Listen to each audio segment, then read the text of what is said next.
स्वागत है आपका हमारे YouTube चैनल निधि एकेडमी पर। आज हम लोग यूपी पैट का अगला टेस्ट पेपर करने वाले हैं। ठीक है, हमने अभी तक 5 टेस्ट पेपर किए हैं, आज हम छठा टेस्ट पेपर करने वाले हैं। आप में से जो छात्र यूपीएसआई की तैयारी कर रहे हैं तो वो ये बुक ले सकते हैं। ये बुक आपको कहाँ से मिल सकती है? आप गूगल प्ले स्टोर पर जाकर निधि एकेडमी ऐप डाउनलोड करके वहाँ पे भी आप इसको परचेज कर सकते हैं या फिर आप इस नंबर पे कॉल कर सकते हैं। चलिए हम लोग शुरू करते हैं। हमारा आज प्रश्न है अभ्यास प्रश्न पत्र 6। ठीक है, शुरू करते हैं। पहला प्रश्न हमारे सामने है, निम्नलिखित गद्यांश को ध्यानपूर्वक पढ़िए तथा उस पर आधारित प्रश्नों के उत्तर चुनिए।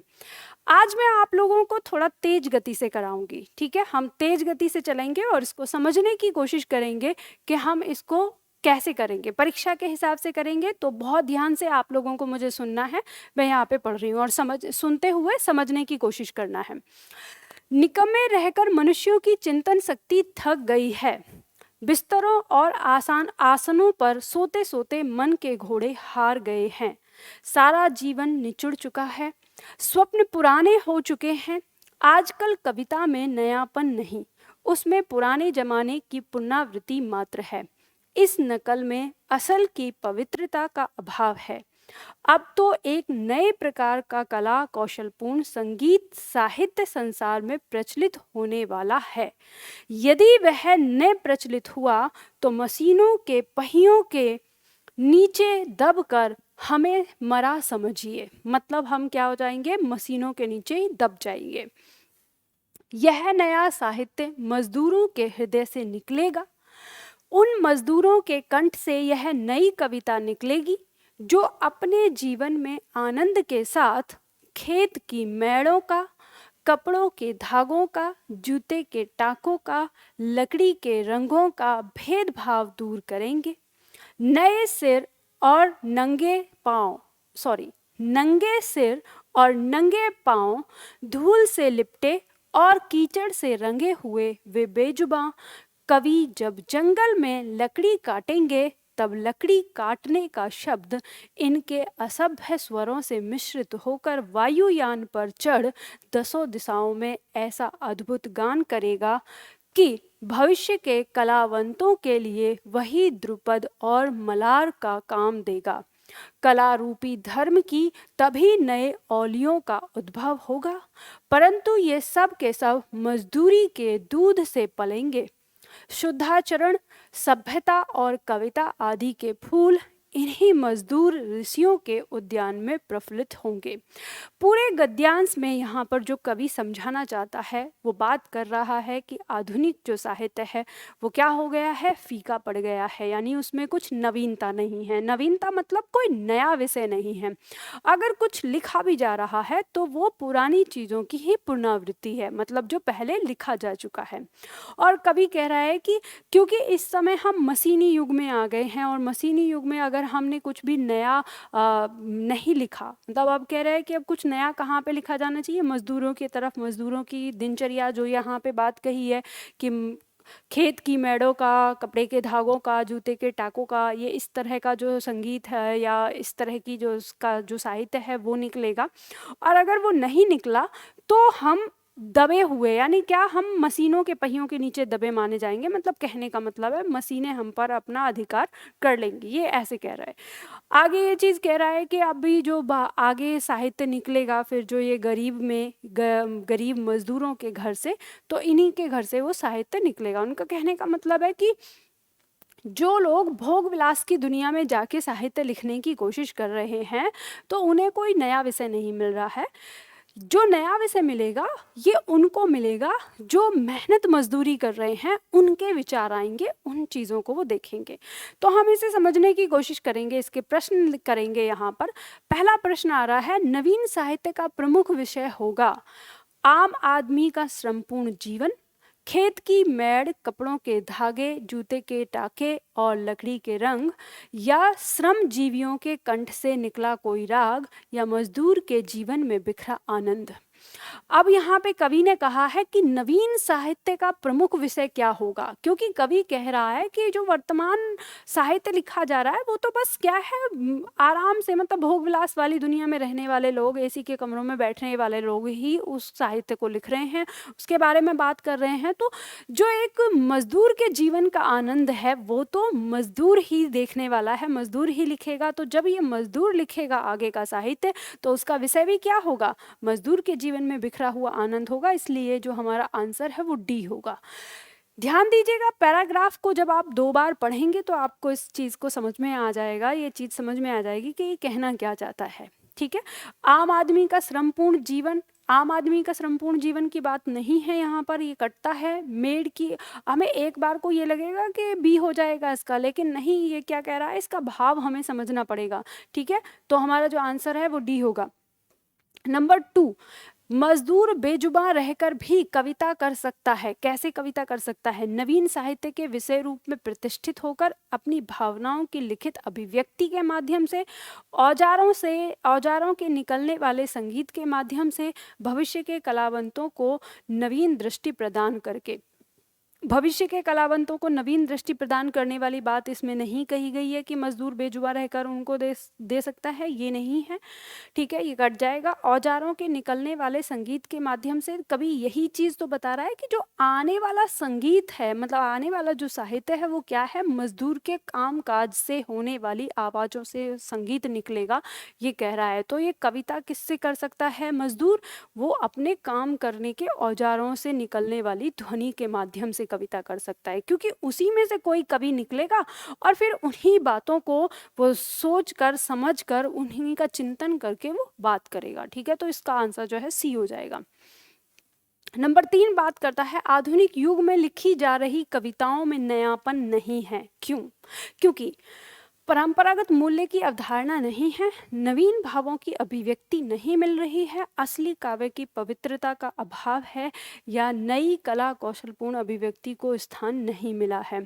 तो देखो यहाँ पे हमारी जो पंक्ति हैं वो हमें बताती हैं कि आधुनिक युग में लिखी जा रही कविताओं में नयापन नहीं रहा है। क्यों नहीं रहा है? क्योंकि हमारे सोचने समझने की जो चिंतन है, क्षमता है, वो क्या हो चुकी है, थोड़ी कम हो चुकी है। तो इस चीज़ को हम देखेंगे कि फिर लोगों को, यानी जो लेखक है उसको नवीन भावों की अभिव्यक्ति नहीं मिल पा रही है, क्योंकि वो जैसे माहौल में है। तो इसका उत्तर जो है वो क्या हो जाएगा, बी हो जाएगा। ठीक है, चलो नंबर 4 की बात करेंगे। कविता में नवीन विषयों के अभाव का मुख्य कारण यह है कि नवीन विषयों का, नए विषयों का अभाव क्या है, ये हम इसमें देखेंगे। तो मनुष्य ने नवीन विषयों पर विचार करना बंद कर दिया है, मनुष्य ने नवीन कल्पनाएं करनी बंद कर दी हैं, या मनुष्य का सारा जीवन रस निचुड़ चुका है, या श्रमहीनता की स्थिति ने मनुष्य की चिंतन शक्ति छीन कर दी है। यही बात तो इसमें दी हुई है। कविता में नवीन विषयों का अभाव हो जाने का मुख्य कारण क्या है? क्योंकि उसके पास कोई काम तो है नहीं, और काम न होने की वजह से उसकी जो चिंतन क्षमता है वो क्या हो गई है, क्षीण हो गई है। तो हम ये कह सकते हैं कि श्रमहीनता की स्थिति में मनुष्य की चिंतन शक्ति क्षीण हो गई है या क्षीण कर दी गई है। ठीक है, तो इसलिए उसे नया विषय नहीं मिल रहा है, इसका अभाव है। तो आंसर हमारा क्या हो जाएगा, इसमें डी हो जाएगा। चलिए नंबर 5 की बात करेंगे। यदि नवीन साहित्य प्रचलित नहीं हुआ तो मनुष्य क्या होगा, भविष्य में कभी साहित्यिक प्रगति न कर पाएगा, या मशीनों का गुलाम बनकर रह जाएगा, या नवीन कला कौशल पूर्ण संगीत से वंचित रह जाएगा, या भौतिकता के आधिक्य के कारण भावहीन हो जाएगा। तो देखो हमें पंक्ति में, पैराग्राफ में पहले कहा है कि अगर ये साहित्य नहीं हुआ, यानी नवीन साहित्य अगर प्रचलित नहीं हुआ, तो मनुष्य के साथ क्या होगा कि मनुष्य मशीन के पहिए के नीचे दबकर रह जाएगा। तो मशीन के पहिए के नीचे दबकर रह जाने का भाव क्या निकलता है कि वह मशीनों का क्या बन जाएगा, गुलाम बन जाएगा। मशीनों के माध्यम से चीजें होंगी। तो इसका उत्तर जो है वो क्या आ जाएगा, बी आ जाएगा। ठीक है, आगे बढ़ते हैं, अगला गद्यांश लेते हैं, जल्दी से फटाफट इसको भी पढ़ेंगे और फिर इसके प्रश्न करेंगे। सामान्यतः ऐसा माना जाता है कि परंपरा अब तक के सभी आचार विचारों का जमाव है। सभी पुरानी बातें परंपरा कह दी जाती हैं, जबकि सत्य यह है कि परंपरा भी एक गतिशील प्रक्रिया की देन है। मतलब जो परंपरा है वो पुरानी नहीं है, परंपरा क्या है, एक गतिशील प्रक्रिया है। ठीक है, परंपरा का शब्दार्थ है एक से दूसरे को, दूसरे से तीसरे को दिया जाने वाला क्रम।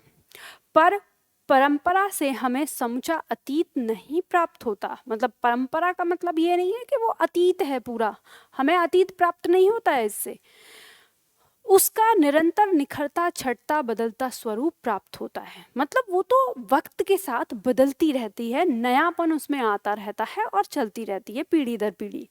इसके आधार पर हम आगे के जीवन पद्धति को रूप देते हैं।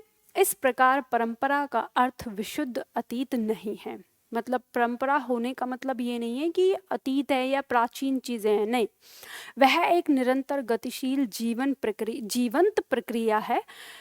खड़ा पैर परंपरा है और चलता पैर आधुनिकता। यहाँ पे कवि ने समझाने की, लेखक ने समझाने की बात कही है कि परंपरा और आधुनिकता का उदाहरण अगर दिया जाए तो जैसे कोई मनुष्य चल रहा है तो एक पैर खड़ा होता है तो दूसरा आगे बढ़ता है, फिर ये खड़ा होता है तो तब ये आगे बढ़ता है। तो ये कह रहा है कि उसी में जो खड़ा वाला पैर है यानी रुके रहना वो है परंपरा और चलते रहना वो है आधुनिकता।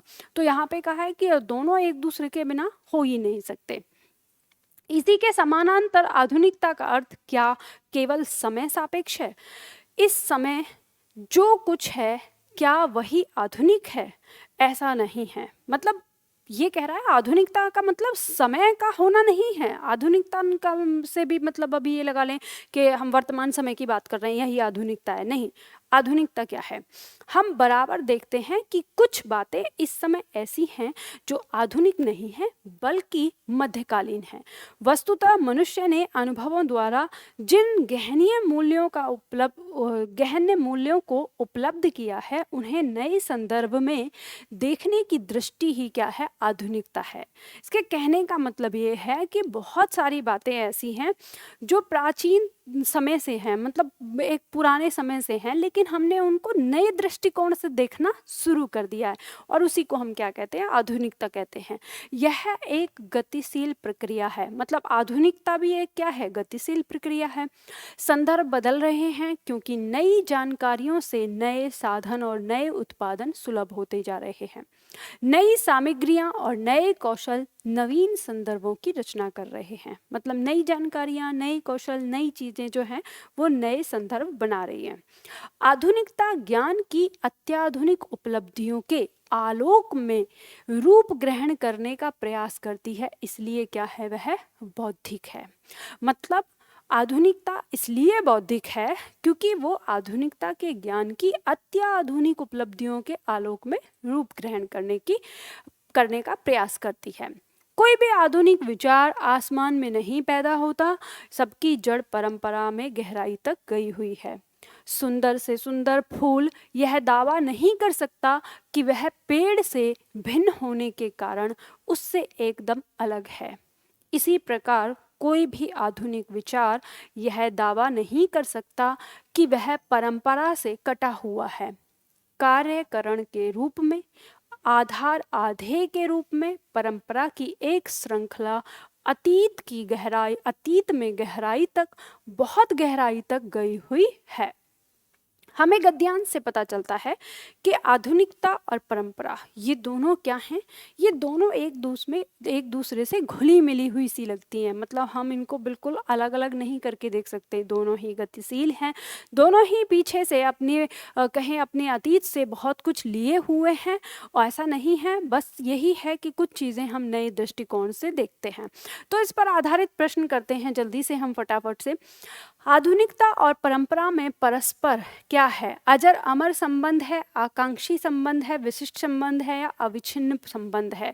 तो देखेंगे अजर अमर नहीं होगा, अजर अमर की बात नहीं कही है। आकांक्षी का मतलब होता है इच्छा वाला, तो इच्छा वाला कोई संबंध नहीं है, ठीक है, जिसमें इच्छाएं हों। विशिष्ट विशेष संबंध नहीं है। संबंध क्या है? अविच्छिन्न संबंध है। अविच्छिन्न का मतलब होता है जिसे छिन्न भिन्न न किया जा सके, जिसे तोड़ा ना जा सके। तो आधुनिकता और परंपरा के बीच का जो संबंध है इसको हटाया नहीं जा सकता, इसे छिन्न भिन्न नहीं किया जा सकता है, ठीक है। आगे बात करेंगे, आधुनिकता एक गतिशील प्रक्रिया है क्योंकि गति ही जीवन है, समय गतिशील है, ज्ञान का विकास चिंतन प्रक्रिया को निरंतर बदलता रहता है या युग परिवर्तन की प्रक्रिया सतत गतिशील रहती है। यहाँ हम ये देख सकते हैं कि आधुनिकता एक गतिशील प्रक्रिया है क्योंकि ज्ञान का विकास चिंतन प्रक्रिया को निरंतर बदलता है। मतलब आधुनिकता इसलिए है मतलब आधुनिकता एक गतिशील प्रक्रिया इसलिए है क्योंकि हमारे दिमाग में जो हमारा ज्ञान है वो विकास होता रहता है उसका, और विकास होते हुए जो हमारी चिंतन प्रक्रिया है, सोचने की जो क्षमता है वो क्या होती है? बदलती रहती है। तो इसलिए आंसर जो है वो हमारा क्या हो जाएगा? सी हो जाएगा, ठीक है। चलिए आगे बढ़ते हैं, अगला प्रश्न लेते हैं। परंपरा का महत्व अक्षुण्ण है। परंपरा का महत्व अक्षुण्ण, अक्षुण्ण मतलब हो जाएगा कभी नष्ट ना होने वाला, ठीक है, जो शून्य ना हो, जो क्षय ना हो जिसका। तो परंपरा का महत्व कभी खत्म नहीं होने वाला है क्योंकि आगे कह रहा है उसमें मनुष्य का इतिहास सुरक्षित है। नहीं, ऐसा कुछ नहीं है। पूरी तरह से हमने देखा कि अतीत नहीं होता पूरी तरह से, तो ये कट जाएगा। उसका आधार भविष्य की जीवन पद्धति को रूप देता है, ये हम कह सकते हैं क्योंकि पैराग्राफ में हमसे ऐसा कहा गया है। आगे देखते हैं, उसके साथ मनुष्य का भावात्मक लगाव होता है। भावात्मक लगाव की बात नहीं हुई है। वह प्राचीन विचारों का जमाव है, केवल प्राचीन विचारों का जमाव नहीं है, ये बात कही है। तो इसमें हमें उत्तर मिल गया बी। उसका आधार भविष्य की जीवन पद्धति को रूप देता है, तो बी आंसर हो गया। आगे बढ़ेंगे, अगला प्रश्न हो गया प्रश्न संख्या 9। आधुनिकता से अभिप्राय है। आधुनिकता से क्या अभिप्राय है?